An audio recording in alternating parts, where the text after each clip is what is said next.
안녕하십니까. 소방유치역학 2022년 1회 기출문제풀이 시작하도록 하겠습니다. 42번입니다. 비중이 0.6이고 길이 20m, 폭 10m, 높이 3m인 직류면체 모양의 소방장 위에 비중이 0.9인 호소화약제 5톤을 실었다. 바닷물의 비중이 1.03일 때 바닷물 속에 담긴 소방장의 깊이는 약 몇 미터인가? 라는 문제고요. 부력의 개념이죠. 부력의 개념. 부력이 뭐냐? 자, 이렇게 물체가 떠 있습니다. 이렇게 사각형 물체가 떠 있는데 여기서 이 해당하는 부피만큼 밀어내는 힘을 부력이라고 얘기를 하죠. 저 부력은 이렇게 파란색 글씨에 해당하는 부피를 이렇게 밀어내는 힘을 부력이라고 하기 때문에 여기 부피를 활용해서 구하면 되는데 부력의 크기는 뭐랑 같냐? 부력의 크기는 공기 중에 이 파란색 상자에 모두의 공기 중의 무게, 이 전체 부피 공기 중의 무게와 동일하다는 거죠. 즉 부력은 파란색 부분에 해당하는 부피에 대한 부력 크기와 공기 중에 전체 물체의 무게가 같다고 생각하고 이 문제를 들어가면 될 것 같습니다. 그러면 이 문제도 하나씩 들어가 보면 스텝 하나씩 들어가 보겠습니다. 우선 소방장의 공기 중 무게를 구해보면 W 소라고 적겠습니다. W 소방장은 부피가 아닌 비중이 몇이라고 했죠? 소방장의 비중에 물의 밀도 그리고 전체 부피와 중력과 속도를 구해주면 되겠죠. 그렇게 하면 소방장의 비중은 0.6이라고 주어져 있네요. 0.6 곱하기 물의 밀도는 1000으로 항상 외우고 있으라고 했습니다. 비중량과 밀도, 물의 밀도는 1000, 물의 비중량 9800 꼭 외우고 있으라고 했습니다. 부피는 20 곱하기 10 곱하기 3를 곱해주면 되고요. 여기 G는 9.8이죠. 중력과 속도 이것도 기억해야겠죠. 하면 총 무게는 3528000 뉴턴이 나고요. 킬로 뉴턴으로 고치면 3528 킬로 뉴턴이다 라고 기억을 하면 될 것 같습니다. 적어놓고 그 다음 이제 두 번째는 무엇을 구해야 되냐? 포와 소화약제가 있죠. 포 소화약제. 포의 소화약제의 무게, 공기 중 무게를 구하면 되는데요. 포 소화약제의 공기 중 무게는 포는 포 소화약제의 질량 곱하기 중력과 속도로 구하면 되고요. 질량은 5톤이라고 했기 때문에 5000kg 되겠죠. 1톤은 1000kg이기 때문에. 그리고 9.8을 곱해주면 49000N이 나오는데 이것도 킬로뉴턴으로 고치면 49kN이 나온다는 것을 알 수 있을 것입니다. 그리고 세 번째는 뭘 구하냐? 부력의 크기로 구하면 되겠죠. 부력의 크기. 일단 공기 중 전체의 무게는 1번 더하기 2번 즉 소화방장 무게 더하기 포 무게를 더해주면 공기 중 총 무게이고 이제 그게 부력과 같다는 거. 그래서 부력을 구해보면 부력은 바닷물의 비중 곱하기 감마 W 물의 비중량 곱하기 잠긴 물체의 부피 잠긴 부피를 곱해주면 되고요. 바닷물의 비중은 1.03이라고 얘기를 했었고 물의 비중량은 9800으로 외워주면 됩니다. 반드시 외우라고 했습니다. 그 다음에 잠긴 물체의 높이는 주어져 있지 않기 때문에 10 곱하기 10 곱하기 L 여기 잠긴 깊이로 선생님은 찾겠습니다. 잠긴 깊이를 L로 찾고 정리를 해보면 이성계 뚫어서 풀어보면 2018800 L 뉴턴이 되는 것이고요. 이거를 킬로로 줄이면 2018.8 L 킬로뉴턴이 된다는 것을 알 수 있습니다. 결국은 얘기했다시피 공기 중 총 무게는 W 소 더하기 W 포는 W 부조 1을 정리를 해보면 3528 더하기 49는 2018.8L이다 라는 식을 구할 수 있을 것입니다. 그럼 L을 결국 풀어서 정리해보면 자 분자는 3528 더하기 49 끼고 분모는 2018.8을 넣어보면 약 1.77m가 나온다는 것을 확인할 수 있을 것입니다. 그래서 답은 잠긴 깊이를 묻고 있기 때문에 소방장의 깊이 때문에 1.77이 될 것이고요. 정답은 3번이 되는 것입니다. 자, 한 번 더 확인을 하겠습니다. 공기 중에 총 무게, 물체의 무게는 부력과 같은데 부력은 어떻게 구하냐?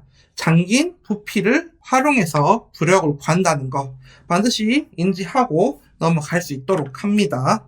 다음 문제로 넘어가도록 하겠습니다. 45번입니다. 마이너스 15도씨의 얼음 10g을 100도씨의 증기로 만드는 데 필요한 현열은 약 몇 킬로줄인가? 다음, 얼음의 융해열은 335kJ/kg, 물의 증발 잠열은 2256kJ/kg, 얼음의 평균 비열은 2.1kJ/kg 켈빈이고 물의 평균 비율은 4.18kJ/kg 켈빈이다 라고 되어 있고요. 선생님이 여기 현열, 잠열이라고 다 적어놨죠. 그래서 현열은 온도 변화에 관련된 열이고요. 잠열은 상태 변화에 관련된 열이라고 했습니다. 그래서 보면 우선 하나씩 생각해 보면 됩니다. 마이너스 15도씨 얼음 있겠죠. 얼음이 있을 거고 이제 100도씨 증기로 가기 위해서는 일단 0도씨 얼음이 될 것이고요. 그쵸? 얼음이 녹아야 되니까 녹고 나서는 0도씨 물이 될 것이고요. 그쵸? 그 다음에 0도씨 물은 이제 온도가 올라가서 100도씨 물이 될 것이고 이 100도씨 물은 100도씨 증기가 될 것입니다. 즉 얼음은 온도만 올라가기 때문에 여기는 현열, 온도는 그랬는데 상태만 변하기 때문에 여기는 잠열, 여기도 온도만 변하기 때문에 여기는 현열, 100도씨 물에서 100도씨의 증기가 뜨기 때문에 상태가 변하기 때문에 여기는 잠열이라고 하면 되겠죠. 총 그래서 우리 몇 개의 열량을 구해야 되냐? 1개, 2개, 3개, 4개, 이 4개의 열량을 구하면 되는 문제입니다. 그래서 하나씩 또 스텝 바이 스텝으로 한번 풀어보도록 하겠습니다. 첫 번째, 마이너스 15도씨 얼음에서 0도씨 얼음이 되는 거죠. 그러면 Q1은 M은 몇이죠? 10g이라고 했죠. 10g은 kg으로 고치면 1000분의 10, 0.01이기 때문에 0.01. 그리고 현재 비열을 사용했는데 비열은 얼음이 바뀌고 있는 것이죠. 그렇기 때문에 얼음의 비열인 2.1을 사용하고요. 온도차는 0도에서 15도이기 때문에 0 빼기 마이너스 15로 넣어주면 되겠습니다. 왜냐면 마이너스 15도에서 0으로 가는 거니까 높은 온도에 앞에 적어줘서 0도에서 마이너스 15도 차이를 적어주면 되겠죠. 해서 넣어보면 Q1은 0.315kJ이 나옵니다. 여기서 바로 kJ이 나온 이유는 보면 얼음의 비열이 kJ로 주어져 있기 때문에 kJ로 나오는 것이고요. 여기 켈빈을 사용하는데 온도차는 켈빈이나 섭씨나 같습니다. 요 관련된 내용은 선생님 적어놓은 단위 환산 부분을 보고 확인을 해주시면 될 것 같습니다. 그래서 선생님은 따로 고치지 않고 0도에서 15도로 가는 온도차를 사용을 했습니다. 한번 확인하시면 될 것 같고요. 그래서 0.315kJ이고요. 두 번째는 뭡니까? 두 번째는 0도씨 얼음이 0도씨 물이 되는 과정이죠. Q2는 질량은 0.1이고요. 융해열은 335라고 했기 때문에 이를 풀어보면 3.35kJ이 됩니다. 세 번째는 0도씨 물이 100도씨 물이 되는 거기 때문에 Q3는 마찬가지로 M은 0.01. 근데 비열은 몇입니까? 물의 비열은 4.18이라고 했기 때문에 2.1과 다른 4.18을 사용해줘야겠죠. 물과 얼음의 비열은 다르기 때문에. 그리고 100도에서 0도가 온도 변화했기 때문에 100으로 적어주고요. 그러면 이건 계산해보면 4.18kJ입니다. 네 번째는 이제 마지막이죠. 100도씨의 물이 100도씨의 증기가 되는 잠열이기 때문에 Q4는 마찬가지로 0.1을 넣어주고 질량은 물의 증발 잠열은 2256이라고 했기 때문에 넣어서 계산을 해주면 22.56kJ이 되는 겁니다. 즉 마이너스 15도씨 얼음이 100도씨 증기가 되기 위해서는 4가지 열량이 필요하고요. 그럼 다 더해줘야겠죠. 넣어주면 0.32로 값을 다 넣어주면 약 30.41kJ이 됩니다. 보기로 돌아가서 문제를 보면 30.41과 가장 유사한 보기 3번이 정답이 되는 것이겠죠. 이런 문제는 또 선생님 계속 설명하고 있는데 원론에서도 등장하기도 하는 문제이기 때문에 반드시 꼼꼼하게 풀어줄 수 있도록 하고요.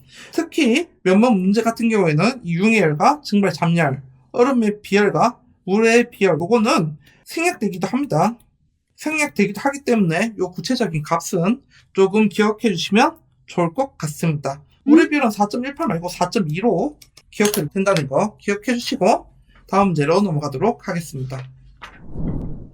46번입니다.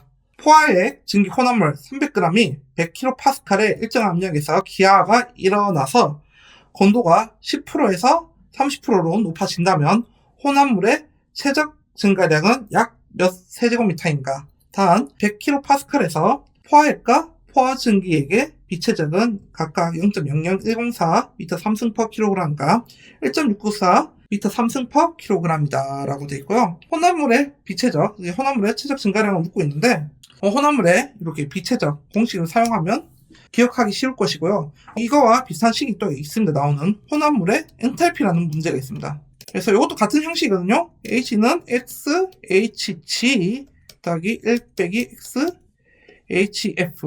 H는 혼합물의 엔탈피, X는 온도, HG는 포화 증기의 엔탈피, 그리고 HF는 포화액의 엔탈피 해서 이 두 개의 유사 문제고 각각 많이 나오고 있으니 이 두 가지 식을 기억해주면 될 것 같고요.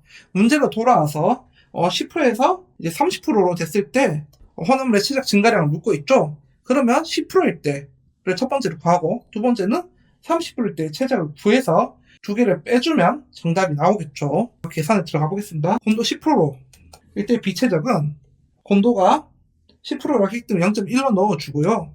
그 다음에 포화전기의 비체적은 1.694입니다. 더하기 1 빼기 0.1 곱하기 0.00104를 넣어주면 약 0.17 m 3승 per kg이 나오고요. 두 번째, 제가 혹시 모르는 계산기 한번 뚫어보겠습니다. 두 번째는 온도가 30%의 경우, V 30%는 여러분들이 헷갈리면 선생님이 늘 강조하는데 공식을 적어놓고 풀어주세요. 이번엔 공식을 적어놓고 풀어줄게요. 자, 온도는 이번에 0.3이죠. 0.3 곱하기 1.694 그리고 1 빼기 0.3 곱하기 0.00104 넣어주면 약 0.51 m 3승 per kg이 나오네요. 그러면 비체적 증가량을 구하면 30 빼기 V10은 0.51 빼기 0.17 빠르게 암산을 해보면 0.34 m 3승 per kg이 나오는데 지금 구한 건 비체적이죠. 비체적이기 때문에 체적으로 바꿔줘야겠죠. 체적은 비체적 곱하기 질량이죠. 질량이기 때문에 0.34에다가 질량을 보이는 질량이 몇 g입니까? 300g이죠. 그럼 kg으로 고치면 1000분의 300 해서 0.3이 되는 것이겠죠. 그래서 계산기를 구조를 보면 0.102 m 3승이 나온다. 해서 정답은 4번이 된다는 것을 알 수 있습니다.